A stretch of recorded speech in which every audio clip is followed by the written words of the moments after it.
Channel के सभी दर्शकों को नमस्कार, प्रणाम, जय श्री कृष्ण। सार गर्भित तत्व युक्त बातें जो ज्योतिष जन्म कुंडली को लेकर के आपको मिल रही हैं, वो एस्ट्रो गुरु योगी चैनल के माध्यम से मिल रही हैं। अब इससे पहले हम आपको विषय बता दें कि सूर्य, चंद्र, मंगल एवं बुध के बारे में हमने आपको वीडियो दिया। अब उसका शेष भाग आप इसमें ध्यान से समझिएगा। यहाँ हम बृहस्पति, शुक्र इत्यादि ग्रहों का विश्लेषण कर रहे हैं, जो कि हमने तत्वों से गृहीत किया और साथ में अपने अनुभव के द्वारा आपको दे रहे हैं। आप इस वीडियो को देखिए, पूरी तरह समझिए और फिर हमें अपने अनुभव दीजिए। बृहस्पति ग्रह, अगर दृष्टिकोण से देखा जाए तो बृहस्पति ग्रह जितना शुभकारी प्रभाव है उतना किसी अन्य ग्रह की दृष्टि में नहीं है। अतः जिन भावों, ग्रहों आदि पर गुरु की दृष्टि पड़ती है, वे प्रायः अपने गुणों में प्रचुर, प्रफुल्लित और दीर्घजीवी, प्रसन्न, धनवान आदि होते हैं और ये देखा ही है। शुभ फल भावेश की अथवा स्वयं गुरु की दशा भुक्ति में प्राप्त होता है। परंतु गुरु की दृष्टि की इसका विचार करते समय क्या करना चाहिए, ये अवश्य देख लेना चाहिए कि गुरु स्वयं तो राहु, शनि आदि अनिष्ट अशुभ ग्रह से अधिष्ठित राशि का स्वामी तो नहीं है। यदि ऐसा है तब तो उसकी दृष्टि भी उन्हीं राहु आदि अशुभ ग्रहों से दूषित समझी जाएगी। मान लीजिए बृहस्पति मेष में बैठा है और वहां पर पंचम भाव में बैठा हुआ राहु 9th दृष्टि से देख रहा है, तो क्या होगा कि बृहस्पति पर राहु के स्वभाव मिश्रित हो जाएंगे। कहने का तात्पर्य ये है, तो ये देखना है कि बृहस्पति के ऊपर कोई विपरीत ग्रह तो अपनी दृष्टि नहीं डाल रहा है। यदि ऐसा हो गया तो बृहस्पति उस ग्रह का स्वभाव ग्रहण कर लेगा। उस ग्रह ने अपने प्रभाव को बृहस्पति में प्रविष्ट कर देना है, निवेश कर देना है। दूसरी बात, गुरु के संबंध में विशेष ध्यान देने योग्य ये है कि गुरु यदि पंचमेश होता हुआ पंचम स्थान से अष्टम अर्थात 12वें स्थान में शत्रु राशि में है, तो जातक को पुत्रों की प्राप्ति नहीं होती। परंतु उदाहरण के लिए तुला राशि में 12वें भाव में स्थित गुरु यदि बकरी है तो एक से अधिक पुत्रों की प्राप्ति अपनी दशा भुक्ति में करवाएंगे। ये बात हम एक वीडियो में पीछे भी कह चुके हैं। एक और बात जो गुरु के संबंध में हम सभी को दृष्टि में लाना चाहिए, वो ये कि जब गुरु कर्क राशि में उच्च होकर के 11वें स्थान में स्थित होते हैं तो एक पुरुष ग्रह होते हुए भी ये अपनी दशा अथवा भुक्ति में स्त्री संतान यानी लड़कियों को जन्म देते हैं। ये सर्वथा अनुभव सिद्ध है। इसका कारण ये है कि ऐसी स्थिति में गुरु जिन दो भावों का अर्थात चतुर्थ और सप्तम का स्वामी बनता है, वे दोनों स्त्री भाव हैं, एक माता का तो दूसरा जाया का। गुरु इस स्त्री प्रभाव को लेकर स्त्री राशि कर्क में स्थित होकर ही अपनी पूर्ण सप्तम दृष्टि पंचम भाव पर डालते हैं, जिसका परिणाम स्त्री संतान की उत्पत्ति होता है। ठीक है। यह भी देखा गया है कि मिथुन लग्न वालों के लिए मिथुन लग्न पर पड़ रही गुरु की दृष्टि लाभप्रद नहीं होती। ये विशेष नोट कर लीजिएगा। विशेषतया उस दशा में जबकि गुरु पर कोई पाप प्रभाव हो और गुरु स्वक्षेत्री अथवा उच्च ना हो। उदाहरण के लिए, यदि किसी व्यक्ति का जन्म तुला राशि में हो और गुरु नवम भाव को देखता हो, परंतु स्वयं मंगल द्वारा दृष्ट हो अथवा केतु या मंगल आदि पापी ग्रहों द्वारा अधिष्ठित राशियों का स्वामी हो, तो पिता को अपनी दृष्टि द्वारा आयु नहीं देता, भले ही अन्य किसी प्रकार से पिता की आयु उसको प्राप्त हो जाए। एक और बात बृहस्पति के संबंध में हम ध्यान में लाते हैं, वो ये कि गुरु स्त्रियों के पति का कारक भी है। जिन स्त्रियों की लग्न कन्या है अथवा मिथुन है, उनकी कुंडली में बृहस्पति स्वयं सप्तमाधिपति बन जाएगा। कन्या में होगा लग्न तो मीन में आ जाएगा। पति कारक बृहस्पति का स्वयं पति भाव का स्वामी बन जाना विशेष अर्थ रखता है। वो ये है कि गुरु ऐसी स्थिति में अपने ऊपर जो भी प्रभाव लेगा, वो प्रभाव कुंडली का सप्तमेश और सप्तम भाव कारक दोनों लेंगे।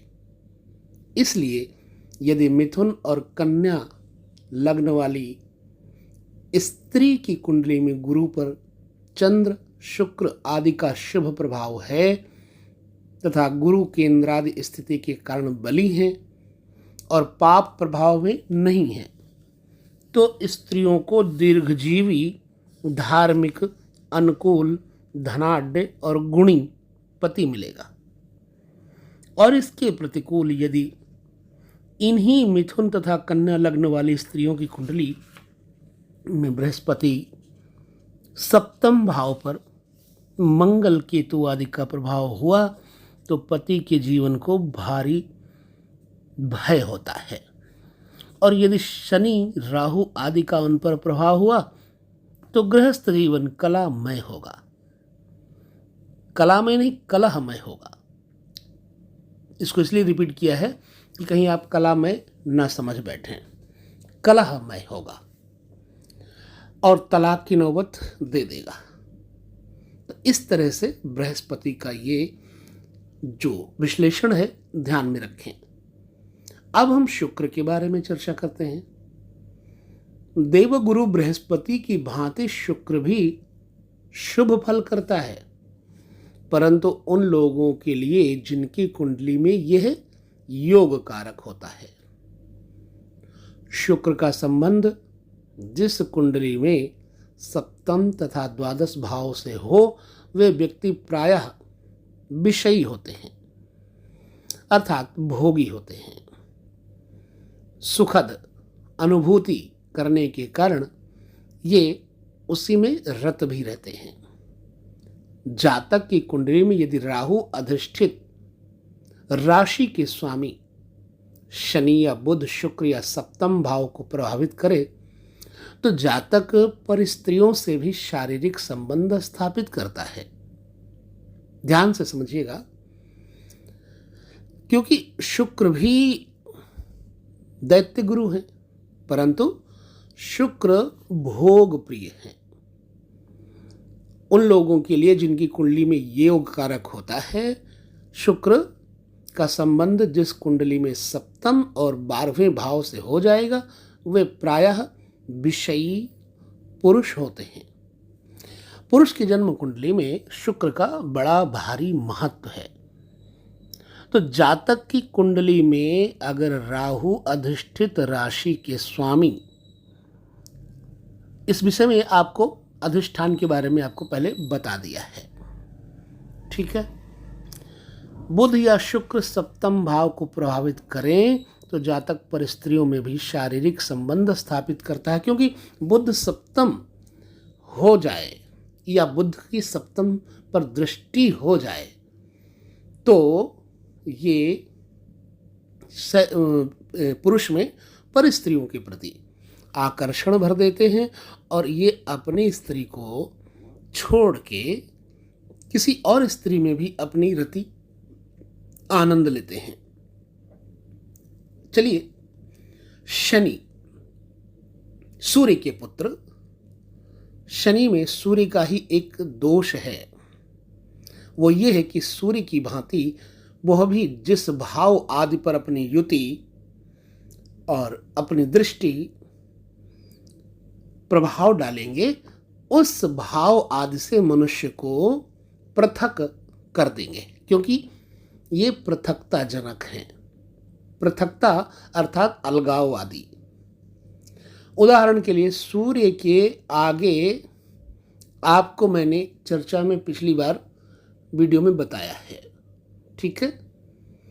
सूर्य की दृष्टि अगर पड़ी तो किसी भी पुरुष के जीवन में कलहकारी ये भी बना देते हैं, यानी सुखहीन कर देते हैं। शनि अगर षष्ठेश अथवा एकादशेश होकर, यानी छठे भाव के और 11वें भाव के होकर तथा राहु अधिष्ठित राशि का स्वामी होकर के किसी भाव तथा उसके स्वामी को अपनी युति अथवा दृष्टि द्वारा पीड़ित कर रहा हो, तो शनि अपनी दशा तथा भुक्ति में उस भाव प्रदर्शित अंग अथवा संबंधी को रोगी करता है अथवा उससे अलग कर देता है। तो ये मौलिक नियमों का हमेशा ध्यान रखें। सूर्य, शनि, राहु इन तीनों से अधिष्ठित राशियों के स्वामी और द्वादशेश ये सब ग्रह अलगाववादी हैं, सेपरेटिव हैं। ये जिस भावादि पर अपना प्रभाव डालते हैं उससे मनुष्य को अलग कर देते हैं। जैसे यदि इनका प्रभाव सप्तम भाव में पड़ गया तो उसके स्वामी और उसके कारक, 7वें भाव का कारक शुक्र है, अथवा गुरु पर हो तो जातक अपने जीवन साथी से अलग हो जाता है, तलाक, डिवोर्स आदि की नौबत आ जाती है, आदि आदि। एक और बात, किसी भी राशि, भाव अथवा ग्रह पर उससे दशम स्थान में स्थित ग्रह का प्रभाव हमेशा बना रहता है, यह याद रखिए। इस प्रभाव को केंद्रीय प्रभाव कह सकते हैं। इस प्रभाव का अच्छा या बुरा परिणाम इस बात पर निर्भर करेगा कि दशम में स्थित ग्रह अच्छा है या बुरा। तीसरी बात, प्रत्येक ग्रह अपने स्थान से सप्तम स्थान को और उसमें स्थित राशि अथवा ग्रह को पूर्ण दृष्टि से देखता है, वो ग्रह कहीं भी बैठा हो। मान लीजिए सूर्य या कोई भी ग्रह बैठा हुआ है, फर्ज करो मेष में। अब मेष में बैठा हुआ है तो तुला राशि पर 7वीं दृष्टि जाती है सूर्य की। यदि राहु ही है तो अगर 11वें घर में राहु बैठा है तो 9वीं दृष्टि से 7वें घर को देखेगा। तो इससे क्या होता है कि भले ही वहां पर शुक्र नहीं है, पर वह शुक्र कहीं भी हो उसके ऊपर दृष्टि अवश्य ही डालेगा, अर्थात उस पर अपना प्रभाव डालता है। शनि, गुरु, मंगल और राहु केतु की ये कही गई दृष्टि के अतिरिक्त अन्य दृष्टि भी होती है, अर्थात शनि अपने स्थान से 3रे और 10वें, गुरु अपने स्थान से 5म तथा 9म, मंगल अपने स्थान से 4th तथा 8म, केतु और राहु अपने स्थान से 5म, 9वें स्थान को तथा उनमें स्थित राशि अथवा ग्रह को पूर्ण दृष्टि से देखते हैं, अर्थात उन पर अपना प्रभाव डालते हैं। इस मामले को लेकर के हमने आपके साथ साझा किया कि आपको भी इसका अनुभव ज्ञान हो सके। बाकी पाराशरीय सिद्धांत के अनुसार और भी चर्चाएं करते रहेंगे। इस वीडियो को यहीं विराम देते हैं। अगले वीडियो में हम पुनः आपको ज्योतिष के सिद्धांतों के साथ अवगत कराएंगे। तो लेते हैं विदा और मिलेंगे अगले वीडियो में। तब तक के लिए आप इस वीडियो को अच्छे से समझें, देखें और हमें बताएं। ये आपको हम बिल्कुल निःशुल्क दे रहे हैं और इस ज्योतिषीय विद्या का आदर करते हुए कृपया अपने जीवन में उतारें और जब भी फल अनुसंधान कर रहे हो तो इन तथ्यों को अपना करके अगले को लाभान्वित करें। तो इसके साथ ही लेते हैं विदा। नमो नारायण, नमस्कार, प्रणाम, जय श्री कृष्ण।